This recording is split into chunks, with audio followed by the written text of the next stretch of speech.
In Russia, there are red sparrows, and in the UK, apparently, there are black doves, which is the title of the Netflix spy thriller starring Keira Knightley and Ben Whishaw. Helen Webb is a quick-witted, down-to-earth wife and mother, and professional spy. When her secret lover is assassinated, her spymaster calls in Helen's old friend Sam to keep her safe. Together, Helen and Sam set off on a mission to investigate who killed her lover and why. This first season is 6 episodes at each about an hour, and we follow Knightley's character of Helen as she works as a covert operative for an organization known as the Black Doves. Whishaw is a triggerman named Sam, who has a special kinship to Helen, protecting her and going along with her ideas and whims, even when it puts both of their lives in danger. Now, at the heart of this entire season is Helen working to find out why her lover was killed and by whom, so she can exact her revenge. And then in the process, we watch her navigate her life with her Minister of Defense husband, who she gathers intel from to then share with her superiors. Now, we're privy to the relationship, not only in the present, but how Helen came to even be married to this dude. Their relationship, while it can add a little intrigue here and there, as well as a bit of emotional drama, it's rather uninteresting, especially because we learn right from the start that she's got a side piece, so she's not exactly the moral compass when it comes to fidelity or integrity. She's also a very brooding character, being way more of an emotional reactor than you would think a covert professional would be. And it's not like I want her to be just cold and feelingless like a robot, especially because her cover is a wife and mom. But she's also driven so much by her bloodlust that she makes rash decisions that put her and then her family at greater risk. There's a lot packed into each of the episodes, but when all is said and done, not all of it was necessary. In fact, some of it was either irrelevant or predictable. Like, for instance, Sam has several scenes with some of his old friends.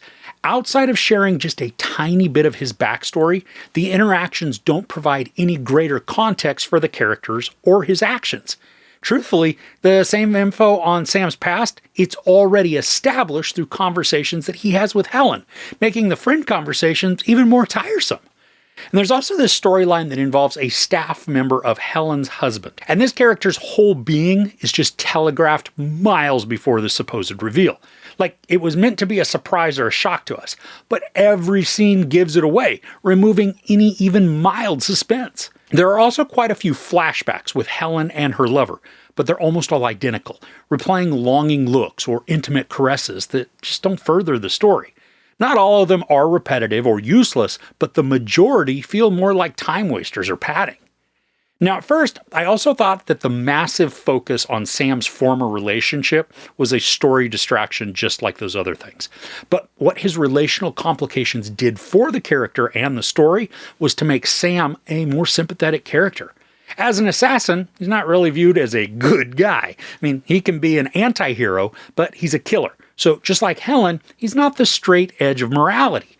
But then thanks to a ton of development and conversations that happen within his personal life, we get to see how his decisions weigh on him, where regret and remorse come into play, but also how he can be a selfless character, choosing others over himself, even within a very isolated and selfish profession.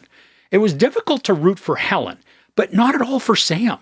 And when there are story opportunities to build on the dynamic between Helen and Sam, especially through the flashbacks, the writing, it unfortunately skimps on those moments, rushing through interactions and conversations, which then rob us of meaningful exchanges that would work to inform and reinforce the present that we now find them in.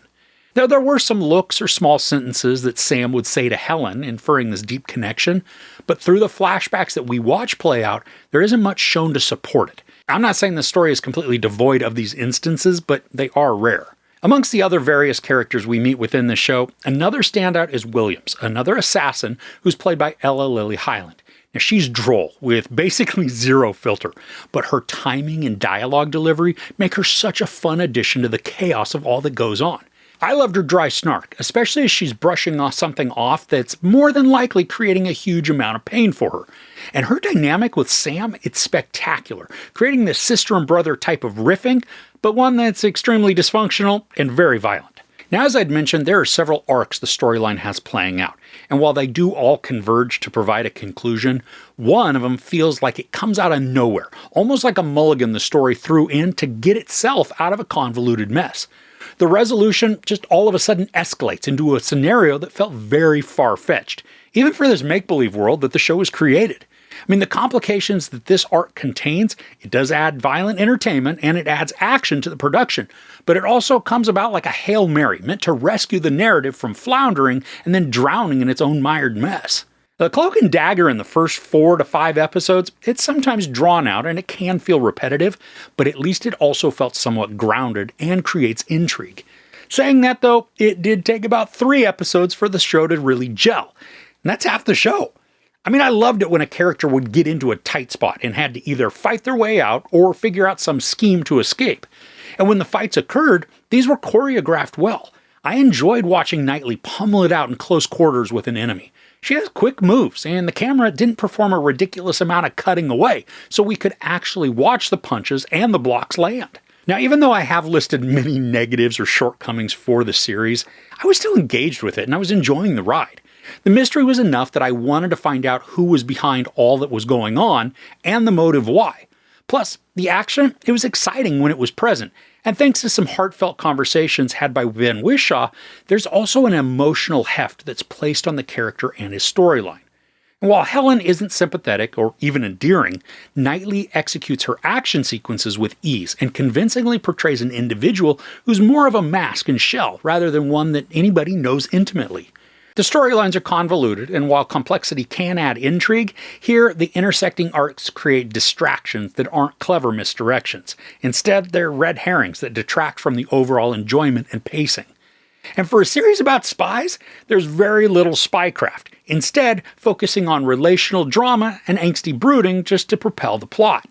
If you're looking for something new that's not too deep but can still be enjoyable, albeit a little drawn out, give this a go. But if you are looking for a spy thriller that's packed with excellent writing, engaging intrigue, and complex characters, you're going to want to keep searching. There's sex, nudity, a lot of profanity, and a ton of violence. I give Black Doves 2.5 out of 5 couches. So do you have a favorite spy film or series? For me, I'm really digging Slow Horses on Apple, but I'd love to hear about yours in the comments below. If you enjoyed this review, please give it a like. Also, don't forget to share and subscribe. I'm Chris. This is Movies and Munchies. Thanks for couching with me.